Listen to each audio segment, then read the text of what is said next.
reason we decided to bring up the Model 3 was to answer a lot of questions people had. So we decided, you know what, let's see if we can rent one of these and bring it up to the island so local islanders can have a good look at it.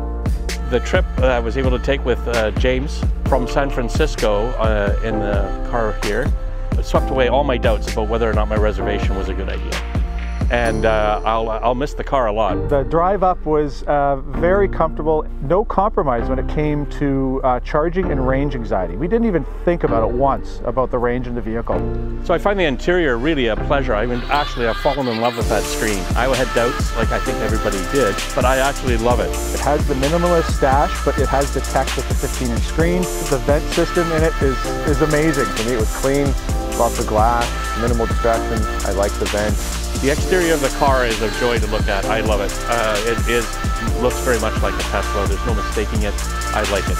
Exterior styling, I like. It's a Tesla. I mean, it looks like a Tesla. We noticed during a lot of the drive, people didn't recognize it until they passed it, and they looked back and went, oh, that's not an S. Car looks like any other Tesla. It's a great looking car. The overall size of it is actually about 25% smaller apparently than the S. Cargo space is better than I actually expected.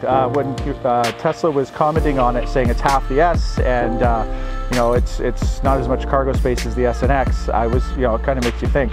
Lots of storage in the back, a lot more than you'd expect. Good storage space in the front. And accessibility is wonderful. We met one woman with a wheelchair, and she had some concerns. It slipped in with no problem. Others who have gear that they're used to hauling around seem to be happy with the amount of space, and certainly for me, it'll be more than ample. The seating is really comfortable. They're fully adjustable seats. The whole trip up, after 2-3 hours of driving, get out, there's no numbness, vibration. I love how they fix the door handles, so you don't have to really worry about any motors in those. The traffic aware cruise control is one of my favorite features. It'll start the car and it'll stop the car safely following other vehicles. I was always tired of cruise control around the city. You're always engaging it, speeding it up, slowing it down. This, you don't have to do it. You set it, you're done. Mostly, I just love that you don't have to work with keys anymore. Everyone carries a phone with them.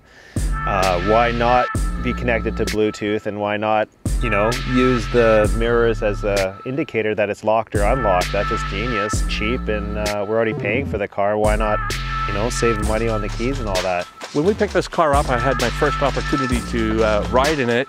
I thought, hands down, this car is a real breakthrough in the automotive world.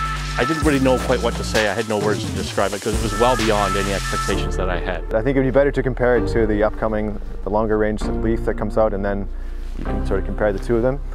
But obviously this has a lot more range. It seemed to have a more get up and go for sure. I still enjoy driving my LEAF. I'm going to be keeping it. It's a 2011. It doesn't owe me a thing. The car, it runs like the day I picked it up. It's the best of both worlds between a LEAF and a Model S.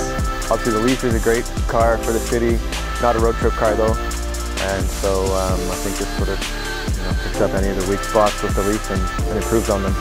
Tesla's going to be my Sunday go-to-meeting car. The LEAF has to catch up. Everyone else has to catch up to this. And I don't know how they're going to do it.